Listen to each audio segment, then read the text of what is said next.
तीर्थराज प्रयाग की पावन गोद में स्थित परम पवित्र श्रृंगवेरपुर धाम त्रेता युग से ही एक महत्वपूर्ण तीर्थ रहा है, जिसे रामायण और महाभारत काल की घटनाओं का दर्पण भी कहा जा सकता है।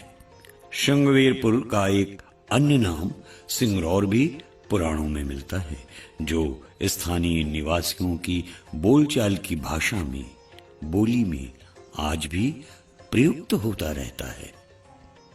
इस समय हम रामचरितमानस और महाभारत में वर्णित त्रेता युग के धार्मिक स्थल श्रृंगवेरपुर की धरा पर हैं और आपको उसी का हम दर्शन कराते हुए दूरदर्शन केंद्र इलाहाबाद के एक मुलाकात एक शख्सियत कार्यक्रम से जोड़ने जा रहे हैं। आइए आपको लिए चलते हैं महाराज निषाद राज गुह की भव्य प्रतिमा के समीप। और अब आप देख रहे हैं श्रृंगी ऋषि की धर्मपत्नी शांता माई का ये भव्य एवं दिव्य मंदिर, और सामने कल कल धवल रूप में बहती पतित पावनी मोक्ष प्रदायिनी शिवप्रिया भगवती मां गंगा का अपार जल राशि वाला ये पावन स्वरूप। श्रृंगवेरपुर अपने आप में त्रेता युग में जितना महत्वपूर्ण था, महाभारत काल में जितना महत्वपूर्ण रहा, उतना ही इस कलयुग में भी इसकी महत्ता है। अब आधुनिकता के साथ यह विकास के पथ पर भी आगे बढ़ रहा है। यहाँ मां गंगा के सुरम्य तट पर नवनिर्मित मन भावन सुंदर घाट अपने आप में दो युगों की कथाओं को एक साथ आप तक हम तक पहुंचाने में समर्थ हैं। दर्शकों नमस्कार। दूरदर्शन केंद्र इलाहाबाद आज़ादी के अमृत महोत्सव के परिप्रेक्ष्य में निरंतर कई कार्यक्रमों की प्रस्तुति देता चला आ रहा है। उसी क्रम में एक महत्वपूर्ण कार्यक्रम है एक मुलाकात एक शख्सियत, और इसे हम श्रृंखलाबद्ध तरीके से आप तक लेकर आ रहे हैं। उसी क्रम में आज हम जिस शख्सियत से आपको मिला रहे हैं वो एक ऐसे परिवार के लोग हैं, एक ऐसा वंश है जो सीधे सीधे आपको त्रेता युग से कलयुग के वर्तमान से जोड़ता है, और वह अपने आप में यह प्रमाणित करेगा कि त्रेता युग में उनके पूर्वजों ने जिस सेवा समर्पण और अपने आप में मित्रता के भाव को प्रस्तुत करके समर्पित कर दिया था, उसी भावना का स्वांतः सुखाय अनुसरण करते हुए आज के इस कलयुग में भी उसी की परंपरा का निर्वाहन कर रहा है ये परिवार। बस आप उनसे मिलने के लिए हो जाइए तैयार, मैं आपको जोड़ता हूं उनसे। नमस्कार। जी हाँ, जिनके पूर्वजों ने मर्यादा पुरुषोत्तम श्री राम को अपनी नाव से गंगा पार कराकर समर्पण, सहयोग एवं सद्भाव का परिचय दिया था, आज हमारे बीच भगवान श्री राम के एकमात्र सखा श्रृंगवेरपुर के महाराज निषाद राज गुह के वंशज के रूप में डॉक्टर बीके कश्यप एवं कुलवधु श्रीमती रीता निषाद जी उपस्थित हैं। हम आपके ही पूर्वजों की पावन भूमि श्रृंगवेरपुर में मां गंगा के सुरम्य तट पर दूरदर्शन केंद्र इलाहाबाद के माध्यम से हार्दिक स्वागत एवं अभिनंदन करते हैं। डॉक्टर साहब, हमारे दर्शकों की ओर से एक बहुत ही ज्वलंत प्रश्न है, और वह प्रश्न आम जनमानस की ओर से आप स्वीकार करें कि यह कैसे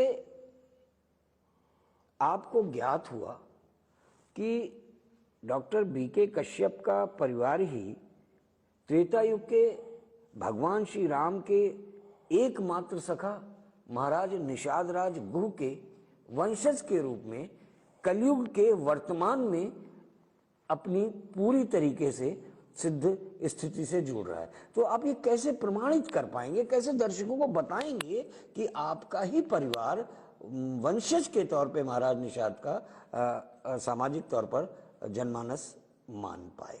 तो हमारे दर्शकों को बताइए। कश्यप हमारा गोत्र है, तो मैं अपना गोत्र लिखता हूँ। अच्छा। और मैं निषाद ही हूँ, और निषादों का गोत्र जो है कश्यप है। अच्छा। जिस वजह से मैं जो है अपना गोत्र लिखता हूँ कश्यप, और मेरा वंशज, मेरा कुल, मेरा परिवार निषाद फैमिली से बिलोंग करता है। निषाद राज गुह की वंशज और सिंगवेरपुर की कुलवधु बनने का जो गौरव आपको प्राप्त हुआ है, कैसा आभास होता है?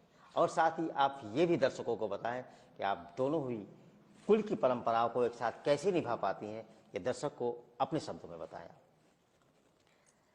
नमस्कार।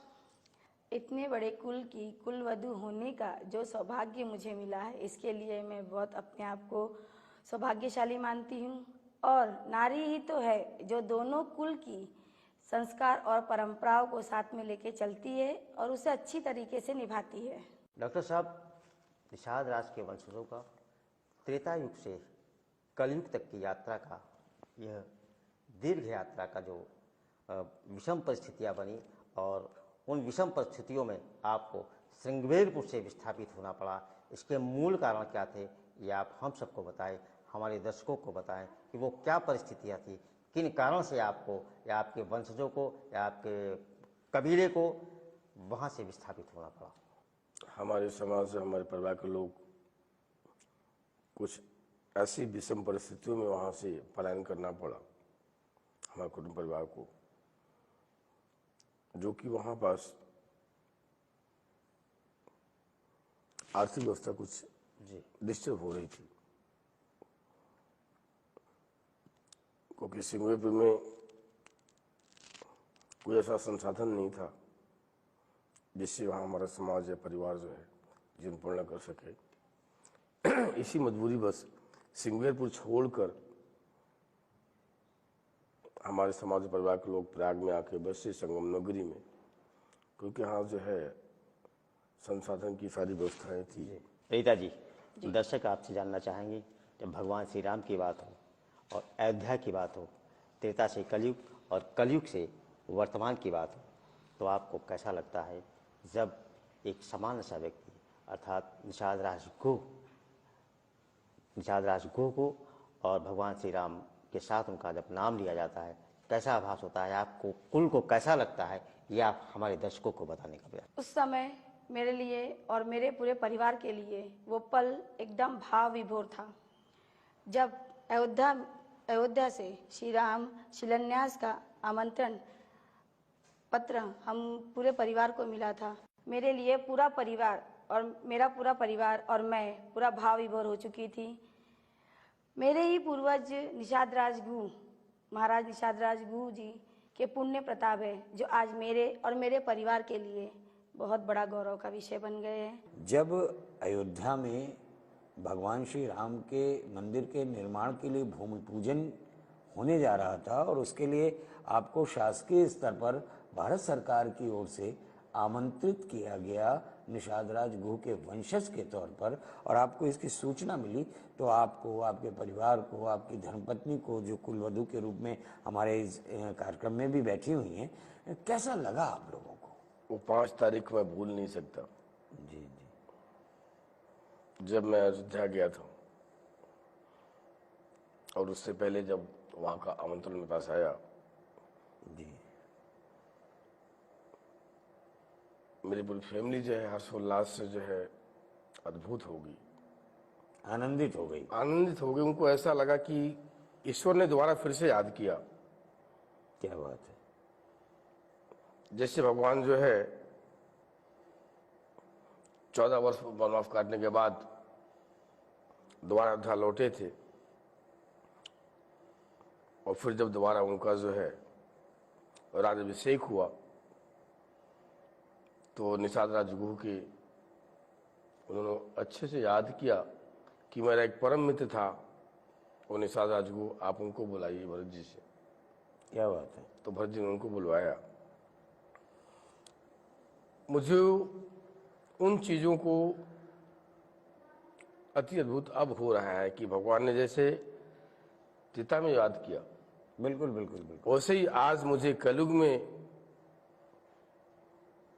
ईश्वर ने याद किया, जब मंत्र मिला और मुझे यहाँ आने का ऑफर मिला। मैं और मेरी मिसेज रीता निषाद आंसुओं के अंबार लग गए। आप बिलीव नहीं कर सकते। रोने की इसमें क्या बात थी? नहीं, रोने की बात ये कितनी अपार खुशी मिली, इतनी अपार खुशी मिली कि भगवान ने याद तो किया, जैसे त्रेता में याद किया, भगवान श्री वैसे राम ही कलयुग में याद किया। इतने सालों तक भगवान टेंट में रहे, लेकिन आज शिलान्यास हुआ तो भगवान ने फिर निशाचर वंशज को याद किया इसलिए बहुत ही अपार खुशी मिली। दर्शकों, निश्चित रूप से डॉक्टर साहब बहुत भावविभोर हो गए हैं और ये बिल्कुल सही बात है। वो कथा रामचरितमानस में हमने और आपने पढ़ी है। ये मेरी खुशी के आंसू है प्रसादी जी, मेरी खुशी के आंसू है। जी जी जी, मैं ऐसे नहीं रो रहा हूँ, मेरी खुशी के आंसू है। निश्चित रूप से किसी के लिए भी गौरव भगवान की ने बात है। त्रेता में जो है याद किया, और ये बहुत और बड़ी कलयुग में जो है आज फिर जब भगवान का राज्याभिषेक तो नहीं हुआ, लेकिन भूमि पूजन में शिलान्यास हुआ, तो वो खुशी मुझे मिली और मेरे परिवार को मिली कि मेरे आंसू खुशियों से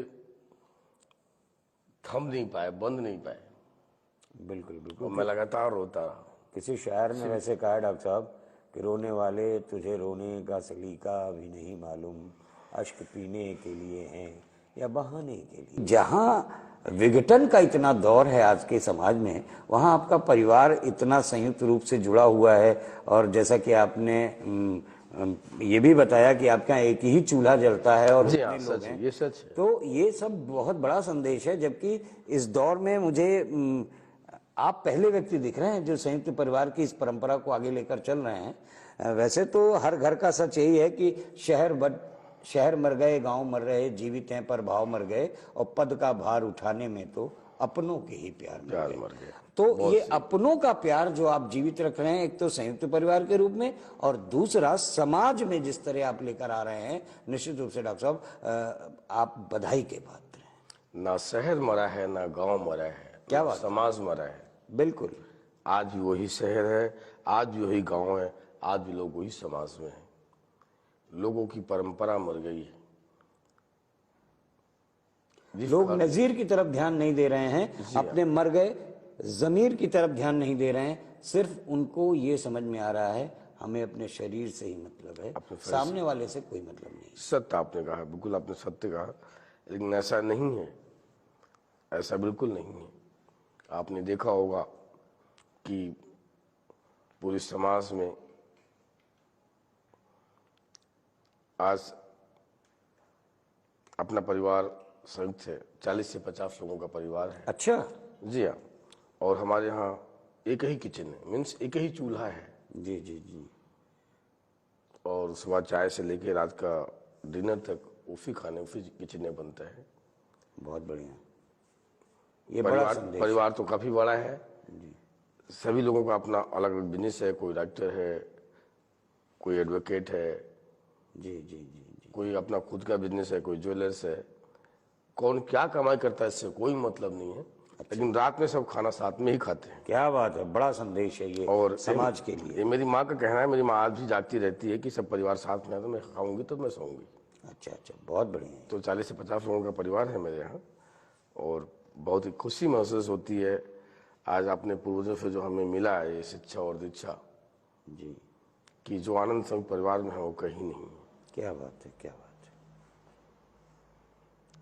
इसलिए मुझे बहुत ही आनंद की अद्भुत होती है और बहुत ही खुशी महसूस होती है कि आज मैं इतने लोगों के साथ में रह रहा हूँ और इन लोगों ने मुझे बांध कर रखा है। मुझे लगता है हमें अपने दर्शकों को ये बताना बेहद ज़रूरी है। दर्शकों, डॉक्टर बीके कश्यप शख्सियत के रूप में अगर इस शेर में बांधने की मैं कोशिश करूं तो शायद वो कुछ ऐसा होगा, तुम तो राह में हो मील के पत्थर की तरह, तुमको पढ़ लें तो मंजिल पे पहुंच जाएंगे। निश्चित रूप से आप बड़ा काम कर रहे हैं, बड़ी प्रेरक शक्ति के रूप में, प्रेरणादायी शक्ति के रूप में आने वाली पीढ़ी के लिए एक आप रास्ता तय कर रहे हैं। डॉक्टर साहब, जब आप कह रहे थे कि महाराज हर्ष आते थे तीर्थराज प्रयाग में और सब कुछ दान करके सिर्फ कलश में गंगा जल लेके चले जाते। जी हाँ, मैंने यही बात कही, कलश में गंगा जल लेके चले जाते थे, तो उसका भी एक बड़ा संदेश था। बहुत बड़ा संदेश था, बहुत बड़ा संदेश था कि करोड़ों की कमाई छोड़ घर में लाओ गंगा जल। वाह, करोड़ों की कमाई छोड़ घर में लाओ गंगा जल, सहारा स्वर्ग में होगा जो मुंह में होगा गंगा जल। सहारा स्वर्ग में होगा जो मुंह में होगा गंगा जल। तो महाराज सम्राट हर्षवर्धन ने ये संदेश दिया कि आपके पास कुछ ना हो, गंगा जल है तो आपको इस लोक में भी और परलोक में भी आपको रास्ता मिलता रहे। वैश्विक महामारी कोरोना काल में जिस तरह से डॉक्टर बीके कश्यप अर्थात निषाद राजगुरु के वंशज ने हजारों परिवार को अन्नदान व अन्य व्यवस्थाएं उन्हें उपलब्ध कराई, निश्चित ही आप सराहना के पात्र हैं। तो डॉक्टर साहब, हम ये जानना चाहते हैं कि आप इतनी बड़ी व्यवस्था, जिस तरह से लोगों का कहना है कि आपने 1000 से अधिक परिवार को खाने की व्यवस्था, उनके दवाओं की व्यवस्था और उनकी अन्य आवश्यक सामग्रियों को आपने निःशुल्क दिया, ये सब आप कैसे व्यवस्थित कर पाते हैं, आप ये दर्शकों को बताएं। कोरोना काल में लोग अपने अपनों को नहीं पहचान पा रहे थे, लोगों को दवा नहीं मिल पा रही थी, ऑक्सीजन नहीं मिल पा रहा था। तो मैंने अपने इस परंपरा को निभाते हुए यथासंभव जितना भी मुझसे हो सका मैंने ऑक्सीजन की सारी व्यवस्थाएं कराई। जिन लोगों के पास दवाइयाँ नहीं थी, दवाइयों की सारी व्यवस्थाएं कराई। लोगों को अनाज की व्यवस्थाएं कराई। पर डे कम से कम 1000 लोगों को अनाज की व्यवस्थाएं कराई। आपने देखा होगा कि लोग किस तरह से परेशान थे आपने, और ऐसे बहुत से परिवार थे जिनका काम धाम बंद हो चुका था। वो तो ऐसी परिस्थितियां थी उस समय। इन परिस्थितियों में सरकार ने पूरी मदद की, जो सरकार से वक्त सरकार ने किया। लेकिन हमें जनता को भी चाहिए कि अपने अड़ोस पड़ोस में लोगों को, रहने वालों के पास में जिन चीज़ों के संसाधन नहीं हैं उनकी व्यवस्थाएं करनी चाहिए। तो इन परिस्थितियों को मैंने देख कर मुझे ये लगा कि अगर मुझे ईश्वर ने कुछ दिया है, मेरे से कुछ बच रहा है, तो मैं उन लोगों को मदद कर सकूँ जिनको ज़रूरत है। मेरी माँ ने भी यही कहा, परिवार ने भी यही कहा कि बेटा भैया जो भी हो सके सबकी हेल्प करो। डॉक्टर कश्यप, आप हमें ये बताइए कि आम जनमानस में ये बड़ी मतलब संतोषजनक स्थिति है और लोग ऐसा मानते हैं कि आज के वर्तमान युग में कम से कम ऐसा कोई नहीं हो सकता कि जिसको जैसी आवश्यकता हो उसकी मदद करने के लिए आप आगे बढ़ जाते हैं।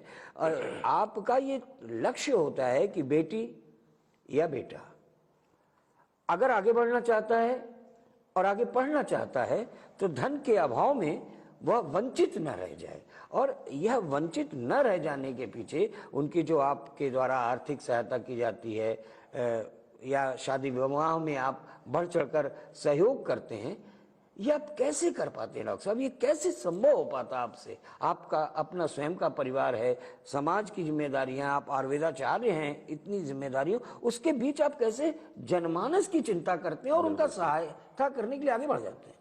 सुखी बसे संसार सब दुखिया रहे न कोई। क्या बात है। सुखी बसे संसार सब दुखिया रहे न कोई, यह अभिलाषा हम सबकी भगवान पूरी हो। विद्या बुद्धि तेज बल सबके भीतर होए, दूध पूत धन धान से वर्जित रहे न कोई। क्या बात है डॉक्टर साहब, वाह वाह वाह वाह। मेरे पिताजी का यही कहना था, हे प्रभु सब पर ध्यान रखिए। क्या बात है। और आपने एक छोटी सी बात बचपन से लेकर अभी तक देखी होगी कि इंसान जब पैदा होता है, जी जी जी जी, अपनी छठी का जो है स्नान वो खुद नहीं कर सकता। बिल्कुल ठीक बात है। ना ही अपनी छठी का वो खाना खा सकते हैं। बिल्कुल ठीक बात है। परिवार में, समाज में, आसपास में लोगों में बड़ी खुशियां मनाई जाती है क्योंकि यहाँ संतान, बेटा पैदा हुआ, बेटी पैदा हुई, संतान पैदा हुआ, जी जी, बहुत दिनों बाद हुआ, जल्दी हुआ। जी जी। लेकिन वो जो बच्चा पैदा होता है, वो जो शिशु जन्म लेता है, ना वो छठी का खुद नहा सकता है, ना छठी का खाना खा सकता है। बिल्कुल ठीक बात है, मैं सहमत हूँ आपसे। सेम उसी तरह जी, इंसान कई सालों तक जीता है, जन्म से लेकर मृत्यु तक।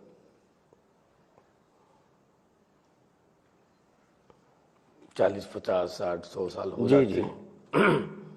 जैसे वो छठी भी नहीं खा पाता जब जन्म लेता है इस धरती पर, और उस इंसान की जब मृत्यु होती है, अंत होता है, जी डॉक्टर, तो अपनी तरह का भी खाना उसी तरह नहीं खा पाता। ओह, ये तो कड़वा इंसान सत्य और को मरने शाश्वत के सत्य बाद है। नहलाते हैं, दाह संस्कार करते हैं, फिर उस इंसान की तरह भी करते हैं। जी जी बिल्कुल। और जब इंसान पैदा होता है उसको कुछ खुद नहीं कर सकता, बहुत दूसरे बढ़िया, भरोसा रहता है। इंसान मरता है तो भी दूसरे भरोसा रहता है। क्या बात है तो डॉक्टर इस साहब। ऐसी जिंदगी हमें यही सोचना चाहिए कि जब हम पैदा हुए तो दूसरे के भरोसे, हमारा अंत हुआ तो भी हम दूसरे के दूसरों भरोसे। के भरोसे, बिल्कुल। तो जो बीच का जो है चीजें हमें मिली, तो उसको हम ऐसे बिताएं, ऐसे अपना पल दें, ऐसा हर समय अपना व्यतीत करें जो लोगों के हित में क्या बात है लग डॉक्टर सके। साहब। वाह वाह वाह वाह वाह वाह। तो इसीलिए मैं जो अपने पूर्वजों से सीखा हूँ, परिवार से जो मैंने सीखा है, जो मेरे पूर्वज मेरे परिवार बताते गए हैं, जो करते गए हैं, कि बेटा 2 ही रोटी खाना है, कमा लो कितना भी, कमाना भी जरूरी है समाज को पालने के लिए, परिवार को पालने के लिए, अपने बिल्कुल, आप को बिल्कुल। सजाने के लिए। बिल्कुल डॉक्टर साहब। उतना आप रखो जितने में आप सक्षम रह सको। आप पास रहने को घर हो, सोने को बिस्तर हो, बच्चों को पढ़ा सको, समाज में अच्छी शिक्षा दे सको। उसी तरह अगर आप पास कुछ पैसे एक्स्ट्रा बचते हैं, एक्स्ट्रा रहते हैं, तो आपको समाज के लिए, परिवार के लिए, देश के लिए क्या बात है। अलग से करिए आप, क्योंकि इस कोरोना काल में आपने सब कुछ देख लिया। बिल्कुल बिल्कुल बिल्कुल। अगर इंसान पैसे से जिंदा रहता तो शायद ये सांसें पैसे से वो खरीद लेता। ये लोग पैसे वाले ना मरते। डॉक्टर साहब, बड़े बड़े लोग विदाउट ऑक्सीजन उनकी डेथ हो गई, सांस नहीं ले पाए, तो ऐसा पैसा किस काम का। इसीलिए मैं कह रहा हूं कि पैसा खूब कमाइए, शान से जिए, लेकिन परिवार के खर्च के बाद आप समाज में भी देखिए, समाज के लिए भी आप कुछ करिए और अच्छा करिए। जी।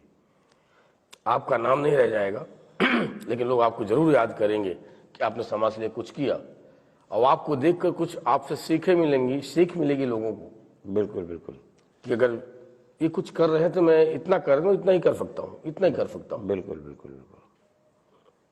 तो ये मेरे पिताजी ने मुझे समझाया था, और आज मैं उनके कर्तव्यों का निर्वहन कर रहा हूँ, और मैं ये चाहूँगा कि मेरे बच्चे भी ऐसा करें।